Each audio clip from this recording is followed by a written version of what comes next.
QQQ가 흔들리면 QLD는 2배로 흔들리고 TQQQ는 3배로 흔들립니다. 그래서 지난 금요일의 하락은 그냥 나스닥이 조금 빠진 날이 아닙니다. QQQ 투자자에게는 경고였고 QLD 투자자에게는 압박이었고 TQQQ 투자자에게는 계좌의 심장을 직접 때린 날이었습니다. 지난주 단 하루 만에 반도체 주식에서만 1조 달러가 넘는 시가총액이 증발했습니다. 우리 돈으로 1,300조 원이 넘는 가치가 금요일 단 한 거래일에 연기처럼 사라진 겁니다. 필라델피아 반도체 지수는 2020년 3월 이후 최대 하루 낙폭을 기록했습니다. 2020년 3월 코로나가 전 세계 증시를 무너뜨리던 그 패닉의 한복판이었습니다. 이 정도면 평범한 조정이 아닙니다. 그런데 여기서 겁부터 먹으면 안 됩니다. QQQ, QLD, TQQQ 투자자는 하락률만 보면 안 됩니다. 왜 빠졌는지, 어디서 무너졌는지, 돈이 완전히 도망간 건지 아니면 시장 안에서 자리만 옮긴 건지 봐야 합니다. 지난주 QQQ는 한 주 동안 약 4.5% 빠졌습니다. 그런데 목요일까지만 보면 오히려 플러스였습니다. 월요일부터 목요일까지는 시장이 조용했습니다. 잔잔했습니다. 문제는 금요일 하루였습니다. 금요일 하루에만 약 4.8%가 한꺼번에 무너졌습니다. 이 말은 중요합니다. 지난주 손실은 한 주 내내 천천히 쌓인 게 아닙니다. 단 하루에 응축돼 터진 겁니다. 한 주 전체가 금요일 하루에 인질로 잡힌 겁니다. 그리고 그 하루로 9주 연속 상승하던 시장의 흐름이 끊겼습니다. 시장이 천천히 빠지는 것과 하루에 폭발하듯 무너지는 것은 성격이 다릅니다. 천천히 빠지는 시장은 펀더멘탈이 식어가는 신호일 수 있습니다. 하지만 하루에 폭발하는 시장은 쌓여있던 과열과 압력이 한 번에 터지는 경우가 많습니다. QLD, TQQQ 투자자에게는 이 차이가 더 중요합니다. QQQ가 하루에 4% 넘게 빠지면 QLD는 계좌가 크게 흔들리고 TQQQ는 멘탈이 먼저 무너집니다. 그래서 레버리지 투자자는 상승장에서는 누구보다 빠르게 웃지만 하락장에서는 누구보다 먼저 질문해야 합니다. 지금은 도망칠 자리인가 아니면 과열을 시키는 자리인가? 지난 금요일을 만든 힘은 하나가 아니었습니다. 서로 다른 힘 3개가 같은 날 같은 방향으로 겹쳤습니다. 그리고 그 3개의 힘은 모두 반도체와 빅테크를 겨냥했습니다. QQQ의 심장, QLD의 엔진, TQQQ의 폭발력이 바로 그곳에 있기 때문에 충격은 더 컸습니다. 첫 번째 힘은 브로드컴에서 시작됐습니다. 이 회사가 실적을 발표했는데 숫자만 보면 나쁠 이유가 없었습니다. 인공지능 칩 매출은 1년 전보다 143% 증가했습니다. 다음 분기에도 더 강한 성장을 제시했습니다. 보통 이런 숫자라면 시장은 환호해야 합니다. 그런데 주가는 무너졌습니다. 이게 시장의 무서운 점입니다. 주가는 회사가 잘했느냐만 보지 않습니다. 시장이 기대했던 것보다 더 잘했느냐를 봅니다. 이미 시장은 인공지능 투자가 끝없이 가속될 것이라는 기대를 가격에 넣어두고 있었습니다. 그런데 브로드컴이 좋은 숫자를 냈는데도 시장이 원하던 완벽한 상향은 아니었습니다. 시장의 반응은 냉정했습니다. 숫자는 좋았지만 이미 너무 높은 기대를 품고 있던 투자자들에게는 충분하지 않았던 겁니다. 여기서 QQQ, QLD, TQQQ 투자자가 배워야 할 핵심이 나옵니다. 좋은 뉴스가 나와도 주가가 빠질 수 있습니다. 실적이 좋아도 주가가 무너질 수 있습니다. 왜냐하면 주가는 현실이 아니라 기대와 현실의 차이를 먹고 움직이기 때문입니다. QQQ는 기대의 덩어리입니다. QLD는 그 기대에 레버리지를 건 상품입니다. TQQQ는 그 기대에 더 강하게 올라탄 상품입니다. 그래서 기대가 너무 높아진 구간에서는 좋은 뉴스도 매도의 핑계가 됩니다. 이걸 모르면 하락장에서 계속 당합니다. 브로드컴이 던진 의심은 단순히 한 회사의 문제가 아니었습니다. 인공지능 투자가 계속 가속될 수 있는가? 빅테크가 데이터 센터와 칩에 돈을 끝없이 쏟아볼 수 있는가? 이 질문이 시장 전체로 번진 겁니다. 그리고 그 질문은 엔비디아, AMD, 인텔, 반도체 ETF, 나스닥 전체로 퍼졌습니다. 두 번째 힘은 미국 고용 지표였습니다. 고용이 예상보다 강했습니다. 경제가 튼튼하다는 뜻입니다. 그런데 주식은 떨어졌습니다. 처음 보면 이상합니다. 경제가 좋다는데 왜 주식이 빠지나 싶습니다. 하지만 지금 시장의 계산법은 단순하지 않습니다. 경기가 너무 좋으면 연준이 금리를 빨리 내릴 이유가 줄어듭니다. 시장은 그동안 금리 인하 기대를 먹고 올라왔습니다. 그런데 고용이 강하게 나오면 그 기대가 뒤로 밀립니다. 좋은 경제 뉴스가 주식에는 나쁜 뉴스가 되는 순간입니다. 이게 QQQ의 더 아픈 이유는 명확합니다. QQQ 안에는 미래 성장으로 평가받는 기업들이 많습니다. 지금 당장 버는 돈보다 앞으로 벌 돈이 더 중요하게 평가됩니다. 금리가 높게 오래 유지되면 먼 미래의 이익은 현재 가치로 할인됩니다. 즉, 성장주의 가격이 눌립니다.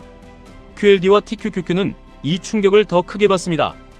QQQ가 금리 부담으로 밀리면 QLD는 더 크게 밀리고 TQQQ는 훨씬 더 거칠게 흔들립니다. 그래서 레버리지 ETF 투자자는 금리를 반드시 봐야 합니다. 차트만 보고 들어가면 늦습니다. 금리, 고용, 육아, 실적 기대치가 모두 차트 뒤에서 가격을 움직입니다. 세 번째 힘은 과열입니다. 사실 이게 가장 중요합니다. 이번 하락을 단순히 펀더멘탈 붕괴로만 보면 안 됩니다. 시장에는 이번 하락을 과도하게 쏠렸던 포지션의 청산으로 보는 시각도 많습니다. 너무 많이 오른 자산이 작은 핑계 하나에 크게 밀린 겁니다. 중요한 건 뉴스 자체가 아니라 가격의 위치입니다. 같은 뉴스라도 바닥권에서 나오면 호재로 해석됩니다. 같은 뉴스라도 과열권에서 나오면 매도 핑계가 됩니다. 브로드컴의 가이던스가 주가가 낮을 때 나왔다면 시장은 그냥 인공지능 성장 좋다며 넘어갔을 수 있습니다. 하지만 너무 많이 오른 상태에서는 시장이 더 완벽한 숫자를 요구합니다. QQQ, QLD, TQQQ 투자자는 여기서 냉정해져야 합니다. 하락이 왔다고 무조건 끝난 것도 아니고 하락이 왔다고 무조건 기회인 것도 아닙니다. 핵심은 하락의 성격입니다. 과열 해소인지 추세 붕괴인지 구분해야 합니다. 여기서 많은 분들이 이렇게 생각하실 겁니다. 그럼 지금 TQQQ를 사야 하나요? 성급하게 답하면 안 됩니다. TQQQ는 싸 보일 때 사는 게 아니라 감당 가능한 자리에서 사야 합니다. QQQ가 추세를 지키고 있는지, 반도체가 추가로 무너지는지, 금리 인하 기대가 더 후퇴하는지, 공포지수가 더 치솟는지 봐야 합니다. TQQQ는 방향이 맞으면 강력한 무기지만 방향이 틀리면 계좌를 빠르게 깎는 칼입니다. 또 어떤 분들은 이렇게 생각하실 겁니다. 그럼 QLD가 더 안전한가요? QLD는 TQQQ보다 덜 흔들립니다. 하지만 안전하다는 뜻은 아닙니다. QQQ가 무너지면 QLD도 충분히 아픕니다. 다만 장기적으로 나스닥의 성장성을 믿고 TQQQ의 변동성을 감당하기 어렵다면 QLD는 중간 선택지가 될 수 있습니다. QQQ는 기본 체력, QLD는 공격적 성장, TQQQ는 고위험 가속 장치입니다. 이 세 개를 한 줄로 정리하면 이렇습니다. QQQ는 시장을 따라가는 투자, QLD는 시장보다 빠르게 가려는 투자, TQQQ는 시장의 방향에 인생 속도를 걸어버리는 투자입니다. 그래서 지금 가장 중요한 건 매수 버튼이 아닙니다. 기준입니다. QQQ가 주요 이동평균선 위에서 버티는지 봐야 합니다. QQQ가 버티면 QLD, TQQQ도 다시 기회를 얻습니다. 하지만 QQQ가 추세를 잃으면 QLD와 TQQQ는 반등에도 함정이 될 수 있습니다. 지난주 시장의 진짜 힌트는 또 있습니다. 모든 것이 무너진 게 아니었습니다. 돈은 시장을 완전히 떠난 게 아니라 시장 안에서 자리를 옮겼습니다. 정보기술이 크게 빠지는 동안 헬스케어, 에너지, 부동산, 금융, 필수 소비재 같은 방어적인 섹터는 상대적으로 강했습니다. 이건 완전한 패닉과 다릅니다. 완전한 패닉에서는 거의 모든 자산이 함께 무너집니다. 그런데 지난주는 기술주와 반도체에서 빠져나온 돈이 방어주로 이동했습니다. 시장 전체가 죽었다기보다 너무 뜨거웠던 곳에서 열이 빠진 겁니다. 물론 안심하자는 뜻은 아닙니다. QQQ, QLD, TQQQ 투자자에게 중요한 건 시장 전체보다 나스닥의 중심부입니다. 반도체와 빅테크가 다시 살아나야 합니다. 돈이 방어주에만 머물면 QQQ의 반등은 약해질 수 있습니다. 반대로 방어주로 피신했던 돈이 다시 기술주로 돌아오면 QLD와 TQQQ는 빠르게 탄력을 받을 수 있습니다. 이번 주에 봐야 할 핵심은 오라클과 어도비입니다. 오라클은 인공지능 클라우드 인프라를 봐야 하는 회사입니다. 시장이 궁금해하는 건 단순한 매출이 아닙니다. 앞으로 들어올 계약 잔고입니다. 고객들이 인공지능을 돌리기 위해 오라클에 얼마나 많은 미래 수요를 맡기고 있는지 이 숫자가 중요합니다. 오라클의 계약 잔고가 계속 강하게 늘어나면 지난 금요일의 공포는 과민 반응일 가능성이 커집니다. 인공지능 수요는 여전히 살아있고 반도체 하락은 과열을 시킨 조정이었다는 해석에 힘이 실립니다. 그러면 QQQ는 다시 균형을 찾을 수 있고 QLD와 TQQQ도 반등 탄력을 받을 수 있습니다. 반대로 오라클에서 성장 둔화 신호가 나오면 이야기가 달라집니다. 브로드컴이 던진 의심이 우연이 아니라 실제 균열일 수 있습니다. 그때는 QQQ의 조정이 더 길어질 수 있고 QLD, TQQQ는 섣부른 물타기가 위험해질 수 있습니다. 어도비도 중요합니다. 어도비는 소프트웨어 쪽에서 인공지능의 영향을 보여줍니다. 인공지능이 사람을 대체하면 직원 수를 기준으로 돈을 받던 소프트웨어 회사들의 성장은 둔화되는 것 아닌가? 시장은 이 질문을 던지고 있습니다. 어도비의 실적과 전망은 그 질문에 답을 줄 수 있습니다. 주말 사이 중동 긴장도 있었습니다. 지정학적 불안은 시장의 불안을 키울 수 있습니다. 하지만 중요한 건 시장이 그 헤드라인을 얼마나 흡수하느냐입니다. 중동 뉴스가 곧바로 QQQ를 무너뜨리는 것은 아닐 수 있지만 유가를 통해 금리 부담으로 돌아올 수 있습니다. 유가가 오르면 인플레이션 부담이 살아납니다. 인플레이션 부담이 살아나면 연준의 금리 인하 기대는 더 멀어집니다. 금리 인하 기대가 멀어지면 성장주에는 부담입니다. 다시 말해 중동 긴장, 유가, 인플레이션, 금리, 성장주 밸류에이션, QQQ, QLD, TQQQ는 모두 연결되어 있습니다. 그래서 이번 주 전략은 명확합니다. 공포에 던지지 말고 흥분해서 몰빵하지도 않는 겁니다. QQQ를 보는 사람은 추세를 확인해야 합니다. 큰 흐름이 살아있다면 조정은 기회가 될 수 있습니다. 하지만 추세가 깨지면 조정은 더 긴 하락의 시작일 수 있습니다. QLD를 보는 사람은 분할이 답입니다. 한 번에 들어가면 멘탈이 흔들립니다. QLD는 QQQ보다 강하게 움직이기 때문에 반등이 확인될 때 천천히 나눠 접근하는 게 좋습니다. TQQQ를 보는 사람은 더 냉정해야 합니다. TQQQ는 싸졌다고 사는 상품이 아닙니다. 방향이 잡혔을 때 들어가야 합니다. 특히 첫 반등이 나올 때 무조건 따라붙는 건 위험합니다. 진짜 강한 시장은 반등 후 다시 무너지지 않고 전일 고점과 주요 저항을 하나씩 회복합니다.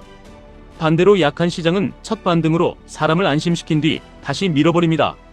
많은 분들이 하락장에서 가장 많이 하는 실수가 있습니다. 계좌가 빨개졌을 때는 아무것도 안 하다가 계좌가 파래지면 갑자기 인생을 걸려고 합니다. 하지만 시장은 급한 사람에게 돈을 주지 않습니다. 시장은 준비한 사람에게 돈을 줍니다. QQQ, QLD, TQQQ로 자산을 키우려면 낙관은 필요합니다. 하지만 맹신은 위험합니다. 나스닥은 장기적으로 위대한 시장이지만 그 길은 직선이 아닙니다. 특히 레버리지는 위대한 방향을 믿는 사람에게도 고통을 줍니다. 상승장에서는 천재처럼 보이게 만들고 하락장에서는 바보처럼 느끼게 만듭니다. 그래서 기준이 필요합니다. 이번 주에 봐야 할 기준은 간단합니다. QQQ가 금요일 하락분을 얼마나 회복하는지, 반도체가 추가로 무너지는지, 공포지수가 진정되는지, 유가가 계속 오르는지, 오라클과 어도비가 인공지능 사이클에 어떤 답을 주는지입니다. 결국 이번 주의 핵심은 하나입니다. QQQ가 무너진 게 아니라 흔들린 것인지, 아니면 진짜 추세가 꺾이기 시작한 것인지 확인하는 겁니다. QQQ가 다시 중심을 잡으면 QLD는 빠르게 탄력을 받을 수 있습니다. TQQQ는 더 강하게 튈 수 있습니다. 하지만 QQQ가 중심을 잃으면 QLD는 고통이 커지고 TQQQ는 반등조차 함정이 될 수 있습니다. 그래서 지금은 공포에 파는 시간이 아니라 기준을 세우는 시간입니다. 아무 가격에나 사는 시간이 아니라 어디서 사야 후회가 줄어드는지 정하는 시간입니다. 시장이 내 돈을 시험할 때 준비된 사람은 전략을 꺼내고 준비 안 된 사람은 감정을 꺼냅니다. 우리가 원하는 건 단기 승부가 아닙니다. QQQ, QLD, TQQQ를 통해 인생의 속도를 바꾸는 것입니다. 월급만으로는 따라잡기 어려운 세상에서 나스닥의 성장성과 레버리지의 힘을 이용해 자산의 기울기를 바꾸는 것입니다. 하지만 인생을 바꾸는 투자는 항상 편안하지 않습니다. 편안한 투자는 대부분 느립니다. 빠른 투자는 대부분 흔들립니다. QLD와 TQQQ를 선택했다면 흔들림은 비용입니다. 그 비용을 감당할 기준이 없다면 레버리지는 무기가 아니라 폭탄이 됩니다. 진짜 투자자는 하락장에서 드러납니다. 상승장에서는 누구나 용감합니다. 계좌가 오르면 누구나 철학자가 됩니다. 하지만 금요일처럼 시장이 하루 만에 무너질 때 그때 남는 사람이 진짜 자기 기준을 가진 사람입니다. QQQ는 미국 혁신의 지도입니다. QLD는 그 지도 위에서 속도를 높이는 차입니다. TQQQ는 터보 엔진입니다. 터보 엔진은 직선 도로에서 강력하지만 커브길에서 무리하면 사고가 납니다. 지금 시장은 커브길에 들어왔습니다. 핸들을 꽉 잡아야 합니다. 속도를 줄일지 유지할지 다시 밟을지는 도로가 펴지는 걸 보고 판단해야 합니다. 겁먹고 내리면 다음 상승을 놓칠 수 있습니다. 눈 감고 밟으면 다음 급락에 계좌가 닫힐 수 있습니다. 그래서 답은 하나입니다. 감정이 아니라 기준입니다. 공포가 아니라 구조입니다. 뉴스가 아니라 돈의 흐름입니다. 이번 주 QQQ가 다시 중심을 잡는지 봅시다. 반도체가 무너지지 않고 버티는지 봅시다. 오라클과 어도비가 인공지능 사이클의 심장을 다시 뛰게 만드는지 봅시다. 그리고 그 신호들이 맞아떨어질 때 QLD와 TQQQ는 다시 우리의 무기가 될 수 있습니다. 기회는 늘 가장 무서운 얼굴을 하고 옵니다. 하지만 모든 공포가 기회는 아닙니다. 그래서 우리는 공포를 분석해야 합니다. 시장이 던진 질문에 숫자로 답해야 합니다. 그래야 하락장에서 도망치는 사람이 아니라 하락장을 이용하는 사람이 됩니다. 지금 필요한 건 확신이 아닙니다. 확인입니다. 확인한 뒤 움직이는 사람은 오래 살아남습니다. 오래 살아남는 사람이 결국 크게 먹습니다. QQQ, QLD, TQQQ는 단순한 종목이 아니라 나스닥이라는 거대한 파도에 올라타는 방식입니다. 파도를 믿되 파도에 삼켜지면 안 됩니다. 이번 주는 그 파도의 방향을 다시 확인하는 시간입니다. 흔들림을 견딘 사람에게만 다음 파동이 보입니다. 그리고 다음 파동을 준비한 사람에게만 계좌의 속도가 바뀝니다. 지금까지 1분 투자 하이젠버그였습니다.